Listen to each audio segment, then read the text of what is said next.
今回その Amazon の話なんでちょっと先に進みますわ。携帯電話で決済できる。で、私、携帯電話持ってなくっての支払いをプラスできるんですよね。それの手続きをネット上で行うときに、連中に嫌がらせされたら嫌だなとか思って、躊躇してやっぱりやめたんですよ。で、ゲップ。で、途中までその作業を進めてたんで、その携帯決済で注文ができたんですよ。で、ポイントアップキャンペーンが終わっちゃったんで、ポイントアップキャンペーンが終わる寸前に、私が欲しがってた PCM レコーダーが安くなったんですよ。あれ何このね、この値段で買えんの？いずれ買おうと思ってたけど、この値段に今なったなら今買うわ、つって、注文入れて。で、それ、ポイントカードの残高足りなかったから、その携帯決済で注文して。で、後から、すぐにね、2時間未満以内にギフトカード買って帰ってきたんですよ。で、でもポイントアップキャンペーン終わってる時間だったんで、カスタマーにチャットしたんですよ。で、それがこれですね。この画面のやつですね。はい、ちょっとここで喋れなくなってきた。電磁波攻撃で喋れないように電磁波攻撃来た、今。で、ここで収録やめちゃうと、続きの、この動画の続きも作れなくなるのを私知ってるんで、ここでの収録は止めれないですね。で、そういう風に止められた状態のものが今、たくさんあって、部屋の片付けもそんな風な感じで止められてて、部屋片付かなくってみたいな感じになってるんで、そういう部屋の状態もね、お知らせしようとしてるんだけど、そこにもまだ到達してなくって、いつまでも何にもできないような状態。それでも連中の課題っていうのは常にあるんで、何をとっても連中の課題の説明になるんで、それをやってても、全然連中23条通報乱用してきますね。18分か。じゃ、一回この辺で丸1として閉じるか。クレジットカード決済は私しないし持ってない。でもこのカスタマーのあれは、これ AI でここまで来てるんだけど、私はこの方法じゃなく別な支払い方法の問い合わせ今やりに来てるんですよ、してるんですよっていうのでね。で、そこに持っていこうとする途中なんですけども、一応その流れですね。今から私が説明する状況の。で、携帯決済があるんだけど、その携帯決済しないで、ギフトカードでの支払いに、チェンジしてくださいっていう問い合わせをやったんですよ。その時の様子、収録しといたんで。で、それが、あいうえお700様のライブ配信、ツイキャスのライブ配信を妨害しているのと、つながるんですよ、連携。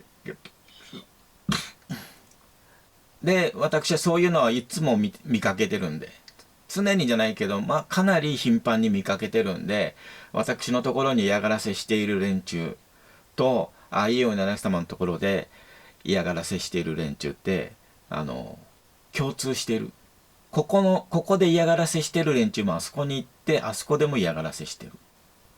で、それらの影響で私、あいうえお700様も、加害者側集団ストーカーだと思ってた時期がある。かなり真面目に。ほんと。そんなとこで、それなんでなのっていう状況も今回これで説明できるかなと思うんでね。たったそれだけ、今回そのワンケースだけなんで、たったそれだけになるけど、これ妨害されずに喋りも、編集も今かなり妨害されてるんですよ。喋りも編集も妨害されずに、次々にコンスタントに、これってどんどんライブ配信もしながらとかでね、編集しないで、説明できてたら、どんどん次から次へと。ただそれ、四六時中あるんで、誰もチェックできないね。私ですら、その週、被害報告に徹するだけになっちゃうし、そんな他人の被害を見る暇のある人も存在しないし、だけどその加害、嫌がらせっていうのは存在して報告できる状態。だけど多くの人たちがそれらを報告できない状態、しない状態。で、加害者側は精神疾患扱いしてくる状態。平気で言論弾圧しながら23条通報を乱用して来ている状態です。よし、じゃあここで一回止めてすぐ休憩して、これ一回上げちゃおうか。続きやるわ。このぐらい喋ったらこれ次続きできる。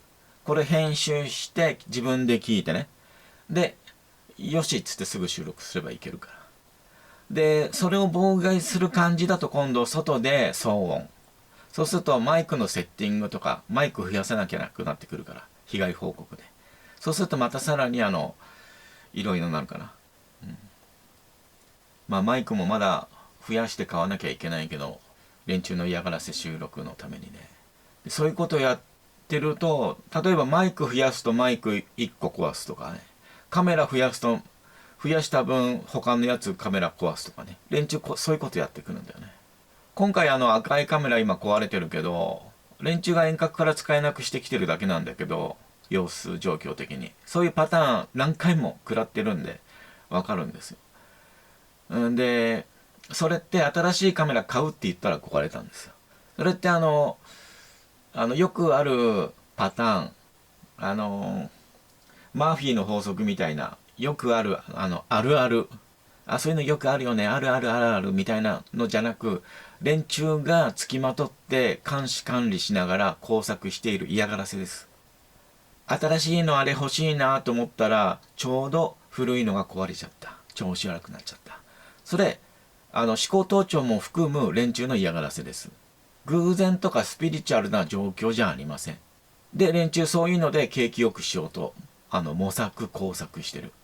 けど、全然うまくいってなくって、戦争の方に向かっていってる。これ戦争回避するために連中がやってるんじゃなくって、連中がうまくいかなくって戦争の方に向いてるんですよ。アホだもん、何やらせてても、何見てても。例えば、太陽光発電もそうですよ。あれね、お前太陽光発電推進派か、私推進派。